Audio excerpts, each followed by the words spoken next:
পটদ্ৰৱাৰ পাছত এইবাৰ বিশ্বনাথৰ বাঘমাৰী 265 বিঘা চৰকাৰী চৰণীয়া ভূমিত উচ্ছেদ অভিযান।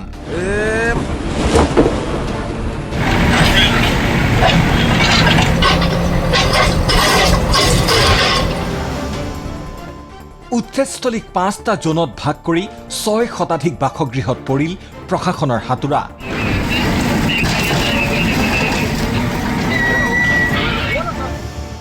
উচ্চ ন্যায়ালয়ৰ দ্বাৰস্থ হোৱা 68টা পৰিয়াললৈ সাময়িক সকাহ। হাড় কঁপোৱা শীতৰ মাজতেই বিশ্বনাথৰ বাঘমাৰীত জিলা প্ৰশাসনৰ নেতৃত্বত চলিল বৃহৎ উচ্ছেদ অভিযান। বাঘমাৰীৰ 203 আৰু 189 নং দাগৰ মুঠ 265 বিঘা ভিজিয়াৰ ভূমি দখল কৰি 7 শতাধিক পৰিয়ালে দশক ধৰি এই স্থানতেই বসবাস কৰি আহিছিল।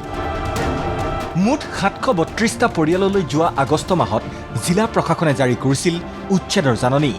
কিন্তু একাংশই উচ্চ ন্যায়ালয়ৰ কাষ চপাৰ বাবে স্থগিত আছিল উচ্ছেদ প্ৰক্ৰিয়া আৰু অৱশেষত ন্যায়ালয়ৰ কাষ চপা 68টা পৰিয়ালক বাদ দি বাকী 664টা পৰিয়ালক উচ্ছেদৰ লক্ষ্যৰে যুযুধান ৰূপত অৱতীৰ্ণ হ'ল বিশ্বনাথ জিলা প্ৰশাসন।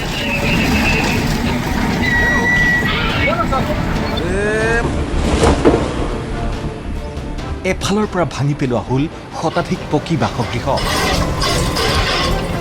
এইদৰেই বুলডজাৰৰ কোবত তাজপাতৰ দৰে খহি পৰি পকী দেৱাল, বেদখলীকৃত ভূমিত নিৰ্মাণ কৰা দোকান পোহাৰ।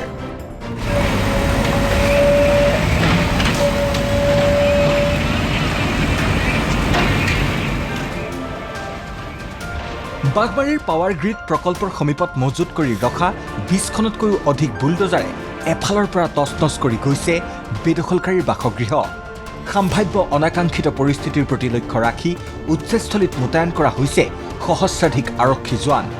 ইয়াৰ পূৰ্বে শনিবাৰে নিশাই আমচুৰ কেন্দ্ৰীয় সমিতিৰ সহকাৰী সম্পাদক ফকীৰ আলীক আটক কৰে বিশ্বনাথ আৰক্ষীয়ে। আমচুৰ বিশ্বনাথ জিলাৰ সভাপতি হুছেইন চিকদাৰকো আটক কৰে বিশ্বনাথ আৰক্ষীয়ে। অৱশ্যে কি কাৰণত সংগঠনৰ নেতা দুগৰাকীক আটক কৰি ৰখা হৈছে সেয়া বৰ্তমানেও জানিব পৰা হোৱা নাই। বিকল্প স্থানত পুনৰ সংস্থাপন দিয়াৰ দাবী একাংশ উচ্ছেদিতৰ। খাই মেলি ল'ৰাও এইবাৰ মেট্ৰিক দিব, এইটো বৰবাদ গৈ আছে। দুটো চৰকাৰে আমাক কোনো হেৰি দিয়া নাই, আমাক ব্যৱস্থা কৰি দিব লাগিব, মাটিৰ কাৰণ দিব লাগিব।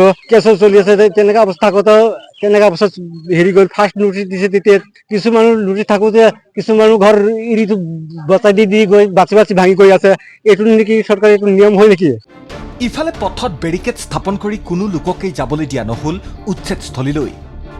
মই চালো, আমাৰ ধুনীয়া এটা ঘৰ আছিল, সেই ঘৰখন আজি ভাঙি দিওঁ। আমাৰ মনতো বহুত দুখ লাগিছে।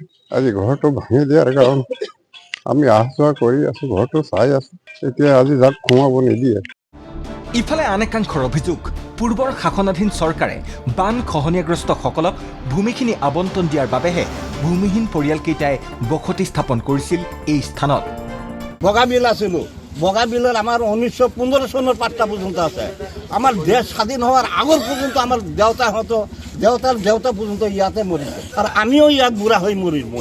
এতিয়া সেই মানুহবিলাক ধৰি লওক আহিছে, আহি পেলাই ধৰি লওক চৰকাৰে মানে নিজে মাটি দিছে যে তোমালোকে গড়ে সকাই যদি লৈছে তেতিয়াহ'লে তোমালোকে ইয়াত আহি পেলাই এইটো ধৰি লওক মাটি দিলে। দি পেলাই কিমান দিন থাকোঁতে পিছত আপত্তি দিলে যে আমাৰতো এনেকুৱা থাকিলেতো কাম নহ'ব, ভৱিষ্যতে আমাৰ দিগদাৰী হ'ব। গতিকে পিছত সিহঁতে এলটমেণ্ট দি দিলে। আমাৰ এলটমেণ্টৰো কাগজ আছে, খাজনাও লৈছে। আজি কেইবছৰৰ পৰা খাজনা বন্ধ কৰি দিলে। চৰকাৰক বিকল্প স্থানত সংস্থাপন দিবলৈ টানি আহ্বান জনাই উচ্ছেদিতই ক'লে। এতিয়া চৰকাৰে আমাক মাৰিব নে ৰাখিব? য'তে ত'তে মানুহ ঘৰ চাউনিৰ তলত, কাৰো ঘৰৰ বাৰিণ্ডাৰ তলত, কাৰো ইয়াৰ তলত সোমাই মানুহ আছে। ইমান কষ্ট কৰি আছে মানুহবিলাক। বিশ্বনাথৰ পৰা ভৰত নাথৰ ৰিপৰ্ট, ND24।